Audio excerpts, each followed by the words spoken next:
morning, everyone. Thank you for being here today. My name is Katrina Thompson, and I am the mayor of the Village of Broadview. I would have preferred to host this press conference today to highlight the advances that Broadview is making in creating a green economy. But unfortunately, we're here for a much different and darker reason. The relentless deployment of tear gas, pepper spray, mace, rubber bullets in the vicinity of the United States Immigration Center and Customs Enforcement Processing Center in the Village of Broadview is endangering nearby village residents and harming Broadview Police Department, Broadview firefighters, and American citizens exercising their First Amendment rights. As you may know, as recently explained in a letter to leadership in the U.S. Department of Homeland Security, in case they were unaware, the tear gas does not travel like a rubber bullet. Instead, it spreads aerosol or smoke cloud. As far as it removes depends on how it deployed in environmental conditions. The canisters or the projectile itself can travel hundreds of feet when launched. The gas cloud generally irritates people within 200 to 700 feet radius, but wind can carry it further and spread it unpredictably, and it has. Broadview police officers are routinely being exposed to ICE agents, tear gas volleys, forcing them out of action until they recover. Broadview firefighters and ambulance personnel are being exposed. Nearby residents are being exposed. That is saying nothing of American citizens exercising their free speech rights that ICE agents are firing up. The ICE volleys has gone beyond gas. Broadview Police Chief Thomas Mills was verbally assaulted by an ICE agent during the protest outside of the facility earlier this month. He has been doing this job as police officer for 37 years, a long time now. But he was stunned by the attack, he told me. Mayor, I have never been spoken to by a fellow law enforcement officer in such a way. All this chaos also creates allegations of criminal activity on their part. The Village of Broadview Police Department has launched 3 separate criminal investigations into ICE activities since they've launched their blitz in Chicago area. That is 3 criminal investigations. Lots of rhetoric oozes from the White House about ending crime in urban areas. Well, from where I sit, ICE has generated criminal activity in Broadview. The Broadview Police Department has officially asked for the full cooperation of the U.S. Department of Homeland Security into our criminal investigations, and we expect their cooperation. Additionally, I want to address head-on Department of Homeland Security claims that multiple calls for assistance have been placed to the Broadview Police Department by the leadership of the ICE facility, and that calls have gone unanswered. The department has made claims in press release on September 26, a letter from acting ICE director to me. They are false. The press release assertions are false. The letter, our police log is clear, accurate, and truthful. On September 19th, regarding Village of Broadview first responder activity at 11:39 a.m., the Broadview Police Department received a single call from the ICE facility informing us of objects being thrown onto railroad tracks behind their facility. Per our protocol, Broadview Police Department contacted Harbor Belt Railroad, which is responsible for track security, to alert their security service to address ICE concerns. That's it. Let me say this, beleaguered Broadview residents, our Hispanic residents, our African American residents, our Asian American residents, our white residents are all begging for relief from ICE siege of our neighborhood and our community. They are texting me, they are calling me, they are coming into the Village Hall looking for help. In effect, the Department of Homeland Security is running a disinformation campaign that will make even Russian blush, and they are making war on my community. After I made the making war on my community in my letter to the Department of Homeland Security, ICE agents on this past Saturday morning informed Broadview Police Department officer in oral in-person communication that would be a shit show in Broadview on Saturday. ICE agents told my officers that they would be launching enforcement action throughout all of Broadview throughout the day. Additionally, ICE informed officers that ICE agents will again deploy chemical arms such as tear gas, pepper spray, etc., against American citizens, our residents, and our first responders. ICE denied that exchange took place. But I trust the professionalism and the honesty of Broadview Police Department. They are the best in blue. In case you didn't notice, the chemical arms attacks continued on Saturday. If you watched or read the news from all over the weekend, the facts spoke for themselves. Now it all has to stop. ICE has to stop issuing falsehoods in their official communications, and instead they need to communicate truthfully with and about the village of Broadview and our first responders. ICE has to dismantle the fence. ICE has to stop putting our residents, our police officers, our firefighters, and American citizens in harm's way. ICE has to stop unprovoked chemical arms attacks on peaceful protesters and on journalists. This behavior is not normal. This is not Putin's Russian. This is the United States of America. We invented representative democracy, not military dictatorship. And because we are a democracy, I want to urge the protesters to continue to exercise your constitutional protected rights of free speech. But I want you to do it peacefully. I want you to raise your voices and not your fists. My guiding light, the Reverend Dr. Martin Luther King, Jr., who is no stranger to protest, and said, we must forever conduct our struggle on a high plane of dignity and discipline. We must not allow our creative protest to degenerate into physical violence. I urge protesters to follow the Reverend Dr. King's counsel. Now I have to say, it has not always been a perfect democracy. As Dr. King knew and fought to improve, this country tolerated the harmless inhumanity of slavery and Jim Crow laws way too long. And Dr. King paid the ultimate price in the quest for a more democratic United States. Nevertheless, we have made enormous progress. My presence here today as the first African-American female mayor of Broadview is a testimony to that progress. Nevertheless, racism does remain a feature of American life. That is true. Still, we have been making real progress. Now we're backsliding as a nation. As mayor, my governing approach to deploy love and kindness to achieve Broadview's objectives. Following Dr. King's advice that nonviolence is absolute commitment to the way of love and that the only force capable to transforming an enemy into a friend. DHS and ICE leadership, their agents and their boss at 1600 Pennsylvania Avenue should try it. They should heed Dr. King's advice. It can't hurt, it might help. That's what makes Broadview strong. Now I ask Chief Mills to speak. Thank you, Mayor.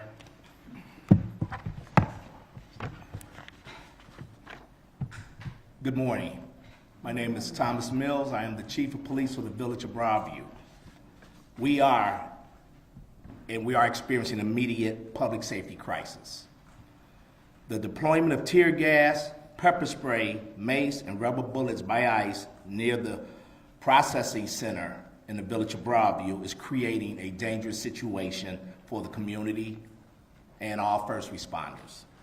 Broadview residents, police officers, and firefighters, paramedics are being exposed to these agents.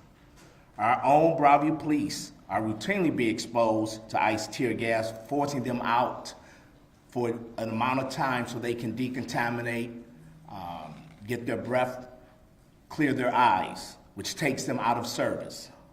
The use of these weapons is directly harming Broadview's first responders. Currently, the Broadview Police Department has launched 3 separate criminal investigations into ICE activities since the Midway Blitz began in the Chicago area. We have requested the full cooperation of the U.S. Department of Homeland Security in these investigations, and we expect that cooperation to happen.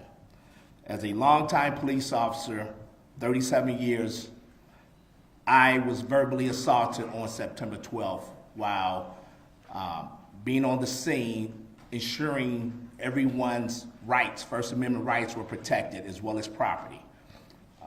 The ICE agents were doing their operation. Our officer was there, and one of the agents basically told me that I was a fascist and was not doing my job. Neither was my officers. I was offended because in my 37 years working with the Chicago Police Department, I've worked with a lot of federal agencies on criminal investigations. That has never happened. We may not always see eye to eye, but we find a way to work it out for the better of the community and our assignments. There's a lot of false claims and lack of communication. DHS claims that the Broadview Police Department has received and unanswered multiple calls for assistance from the ICE facility. That is totally false. Our message from the very beginning, we will respond to all calls for service. We have multiple businesses directly next to the ICE facility, and those businesses are key components in the village of Broadview and our livelihood, and they deserve the best service. So again, those statements are false. We respond to every call for service. On September 9th, as an example, as the mayor mentioned, we received only a single call from the facility about objects on the railroad tracks. We did respond, but we also contacted the Harbor Belt Railroad, who has their own police department, and they sent people. Nothing happened. This past Saturday, Friday was a very busy day over there. We had to initiate 2 ILEAS call-outs. Saturday, I was alerted by one of my officers, my deputy chief and I, is that the director, Greg Bovino, was on scene. They were first in our parking lot. We asked them to please leave our parking lot, at which time they told us that they would be doing a full blitz here in the village of Broadview, and it's going to be a shit show. And also, they will be deploying more gas, tear gas and pellets in and around the facility at the demonstrators. In conclusion, I want to say, a sincere thank you to the Illinois State Police, our Cook County Sheriff, all the municipalities directly where the mayors are standing with me. Their police departments have responded to all of our calls for assistance. We are still doing mutual aid requests. And at this time, I want to restate my request to ICE and DHS for regular, routine, and consistent cooperation and communication with the Broadview Police Department. Thank you. I'd like to now bring the Fire Chief, Chief Matt Martin.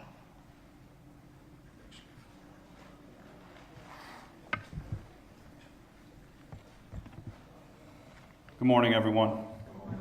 My name is Matt Martin. I'm Acting Fire Chief for the Broadview Fire Department.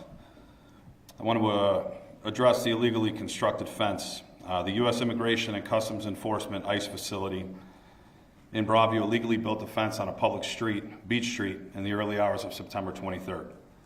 This construction was done without a permit, and it's on a street under the jurisdiction of the village of Broadview.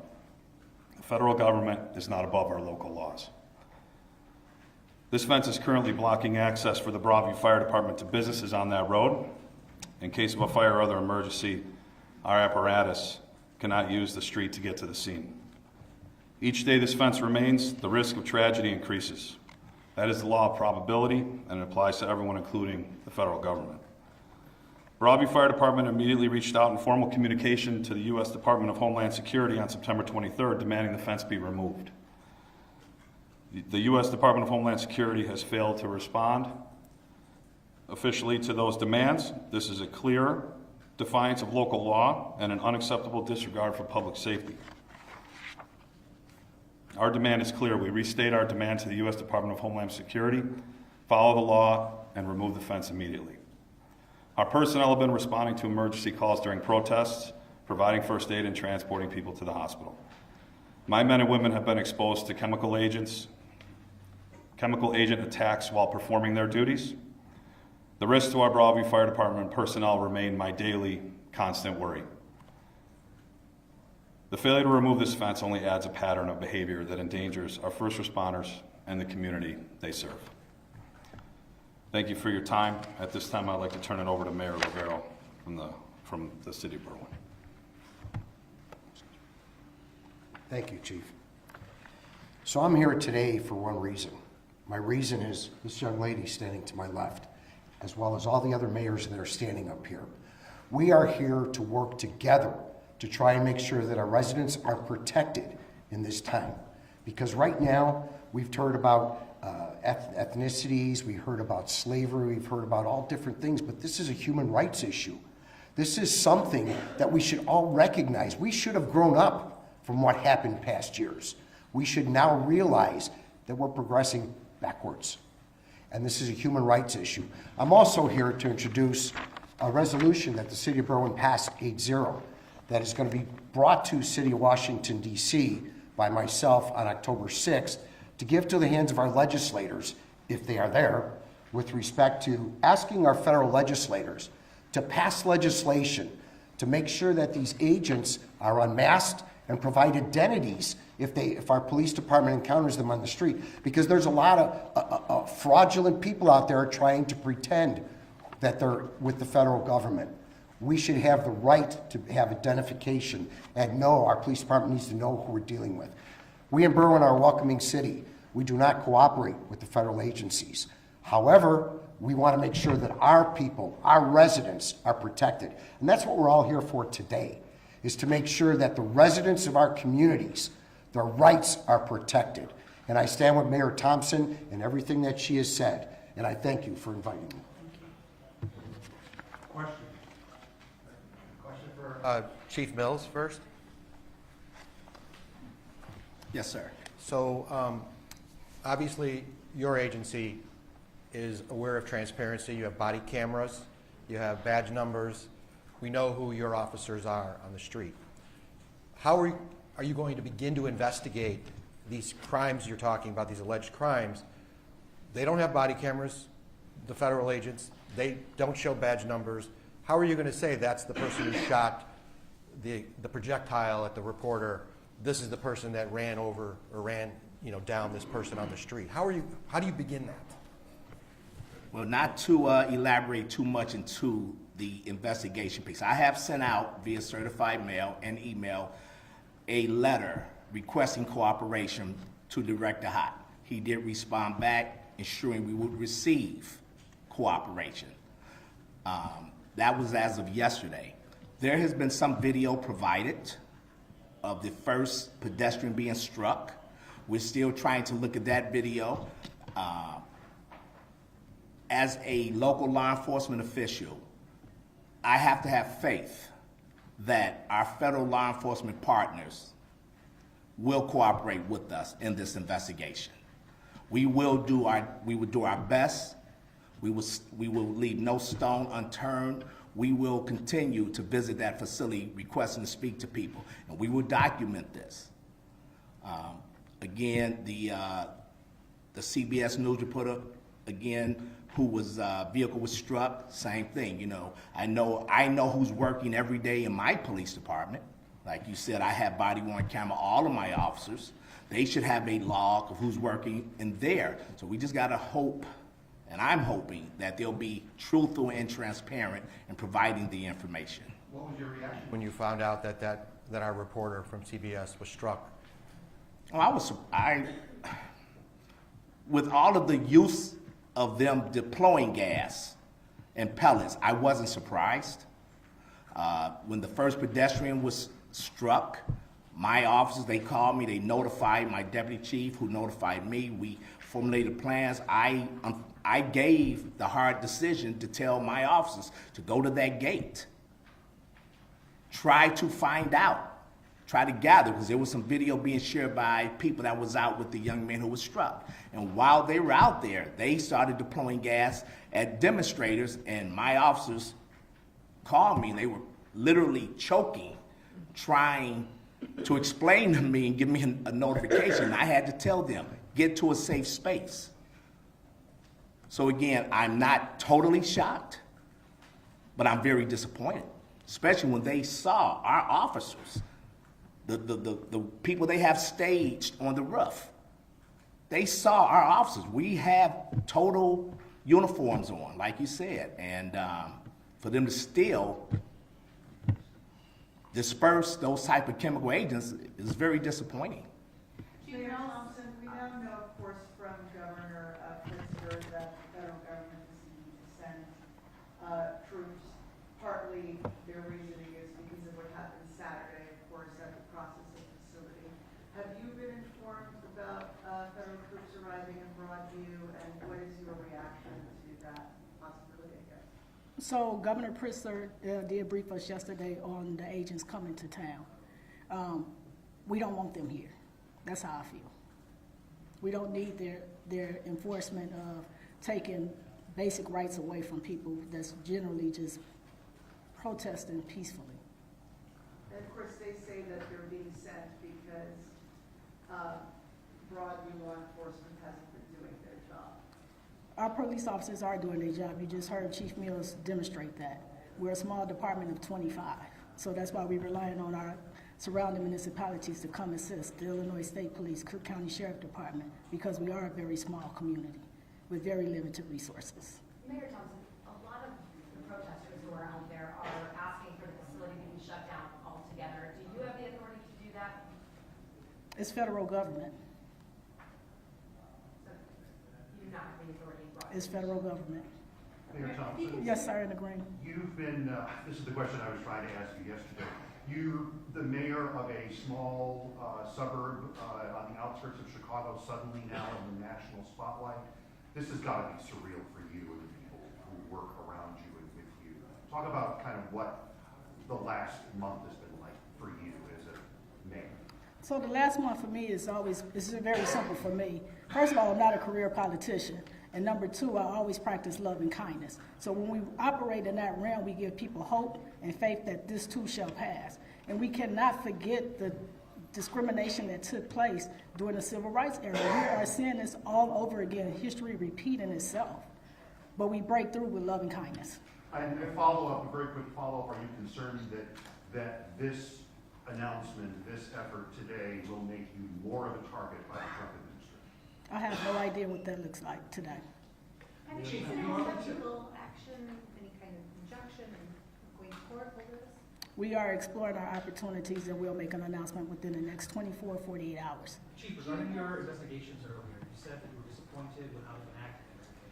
Your previous experiences and previous comments made well there where he was describing where it's like, misinformation on par with Putin's Russia, et cetera. Plan A is you hope they cooperate. What's the plan B if they don't cooperate and prevent more misinformation out? And that's kind of an extension for the fencing as well. You ask them politely to remove the fence and they ignore you. What's your next step? Our next step will be to consult with our legal team. Can you take the fence down yourself? Public Works or something?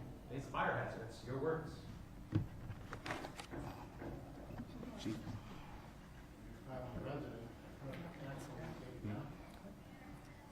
We're exploring all of our all of our options at this time regarding the fence. Chief Mills, and for you, sir, or anyone who wants to take it, would you have ever expected to be at odds with federal law enforcement in this way? And how are you preparing rank and file officers to go out and respond at the detention facility in terms of how to interact with ICE and what to expect? Thank you for that question. This is a very young department. Majority of my officers, this is their first time in law enforcement. They're shell-shocked here. In my experience, I've never experienced this. Like I said, I've been on multiple federal task forces in my career with the city of Chicago, the Chicago Police Department. Nothing but great relationships. The only thing I can kind of refer back for look at Charles Peanut Tillman, who had a successful football career with the Chicago Bears, probably a Hall of Famer at some point, who retired, became an FBI agent. He worked on teams that was under my command in the Criminal Networks Group, and he just recently resigned from the FBI as he is not happy with the direction of that agency and how they're moving forward. So again, it's very hard on my officers. We are constantly having communication. We had my deputy chief had a staff meeting with our people this morning. We're having multiple calls with our law enforcement partners from the state police, Cook County, IEMA. Everyone's trying to assist us. And again, I can't say thank you enough to the mayors that stand here and having them allow their officers, because again, we fall under the Illinois Trust Act. And even though it's a clear piece of legislation, I think, everyone's nervous. This is unprecedented times when we're actually having to try to do our job and against the federal law enforcement who's doing their job. And for former Mayor Lightfoot, can you talk about your relationship to Mayor Thompson and how you're assisting in this moment? Well, first of all, I'm mindful of the comments that the chief has made.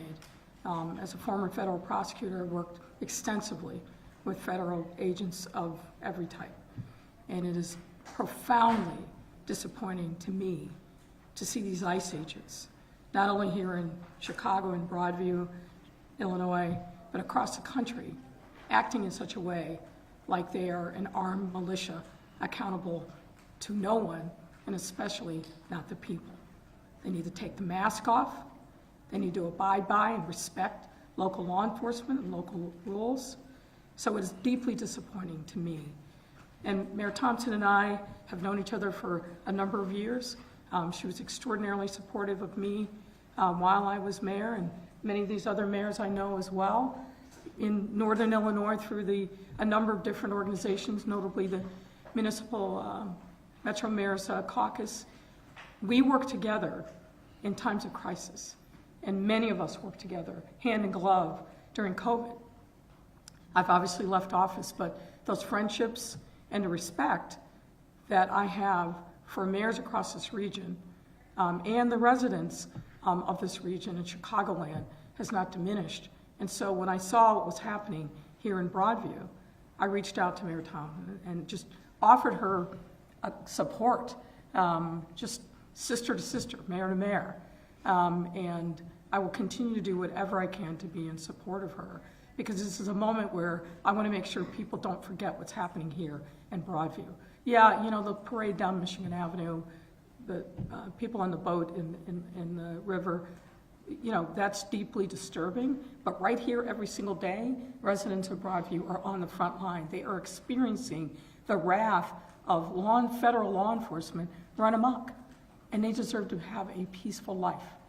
They do not deserve the psychological warfare that, unfortunately, ICE, I think, is inflicting across the country, but particularly here in Chicagoland, and they don't deserve the risk of health and safety that they've experienced. Indiscriminate firing of rubber bullets, indiscriminate release of toxic fumes, that's not okay. And I put on my lawyer's hat, I put on my former prosecutor's hat, and I put on my hat of friendship for these mayors and say, anything that you need from me, I'm here to support. Are you officially contracted with the city for legal support? No, I don't. I'm just here to help. I'm a private citizen, and I'm here to help. Based on my experience and friendship, I'm just here to do whatever the mayor and her team will need from me. Chief Mills or Acting Chief Martin, either one of you, you mentioned that this is impacting first responders. Have you had response times to serious emergencies slowed down by what we're seeing here? The residents of Broadview that are calling for help in an emergent situation. I will share a brief, and then Chief Martin can add. I know our police officers are resilient. They do a phenomenal job. They are responding, providing the best service to all of our residents, our business, our stakeholders, people who come in and out of Broadview to work. So I don't think our calls for service have went down. There have been times, of course, when we have to call for more help, of course, and at that point. But even during those times, we constantly monitor our radio. Deputy Chief Johnson here is responsible for the daily operations of our police department. That's her main focus, ensuring no calls are being ignored. So like I said, you know, we do prioritize at times, but again, all of our residents have received the absolute best service we could provide them. Chief Martin. Could you just quantify too how many police departments from other areas you've seen and how often? Well, that's a twofold question. So we all on basically the same radio band. So if they hear one of our officers calling for help and it sounds like an emergency, like immediate, they will start responding. But we also fall under the ILEAS, Illinois Law Enforcement Alarm System. So as things start happening, if we think we need help with traffic and things like that, we notify our dispatch center and we can ask for a set amount of officers, at which time they normally respond within 5 to 10 minutes. In most cases, they're the same officers or they're even additional officers. And I have to, again, I keep saying thank you to the mayors because we all have shift minimums and standards that we follow. And when we call for help and other municipalities send, it affects their community as well. It does, you know, and again, I can't, you know, I'm just so ecstatic and happy because for every department, this is unprecedented times. Even when the officers show up, Friday night, I had so many different officers from other towns, and they were sort of like deer in headlights, like, wow. They had never seen this type of action. So, Chief Martin. Thank you, Chief. In response to your question, my personnel, men and women of the Broadview Fire Department, have responded to calls in direct correlation with the facility there. We have had numerous responders exposed to both pepper spray and tear gas, myself included. I've been out there every day. So I can tell you that we've been responding, and we will continue to respond as we should when 911 calls are made. And we're giving our best effort to help anyone that is in need of our assistance from the fire department. Have you ever been able to inspect the facility for fire codes, any violations, things like that in the past? I know you guys have responded to ambulance. It's a federal facility. It's a federal facility. So what about the businesses at the end of the block that are now blocked off, the south end? I know there's that rolling gate in that parking lot to the south and east, behind that, the Orkin business or whatever, but is that how you guys have to get in now? And also for Police Chief Mills, are you able to get back in there are they letting your officers in there as well, to the south end of Beach Street? Yes. They are? Okay. Yes. We have a code to that gate. So that's the only way that you guys could get in now? My answer is yes as well. Yeah. So Chief Mills, you have received a response from DHS, the letter that you sent, or are you still waiting to hear back on the criminal investigation? No, I emailed yesterday a formal letter and as well sent certified mail, and I did put that in the letter to Director Hott, and he did respond back that he would cooperate, and he also added that he would like our cooperation on some other matters, and it was a little disturbing because we didn't even know about these matters. So again, we talk about false claims. He didn't indicate what matters he was. Some vehicle damage type things. We were aware of one incident, but they were responsible for protecting their own property as they fenced off the area where their cars were. So again, we still took the report, but again, we're still trying to we don't even know what cars were damaged. And they haven't provided any info yet on the 3 investigations that your police department. Not at this moment, no ma'am. Do your officers have the proper equipment as gas masks? Absolutely. Again, our mutual aid partners, Illinois State Police and everyone, they have come out. We've done our fit testing. Again, when it first started, we were not. We were using masks that we used for COVID, N95. But since then, like I said, the response to the assistance we've received has been phenomenal. All of our officers are equipped. But again, once that gas is deployed, it still gets on your skin. It burns. We don't have all PPE because, again, we have cameras. We want to record everything. So, again, our officers, they're doing the very best with the equipment that they have, but we're constantly, our mayor and our village board, they're constantly giving us all the resources that we need along with our federal partners. Not federal partners, our state partners. I'm sorry, our state partners, like Illinois State Police, Cook County, yes. Thank you, everyone. Just last question. You said you were verbally assaulted. Were any of your officers also assaulted by federal agents? If you have any questions for the other mayors, after the chief responds, they'll be here. I can't answer that. Like I said, there's a lot of back and forth, but again, they're doing a great job. Again, like I said, I received it. I was right there, and it was just shocking. So, okay, thank you.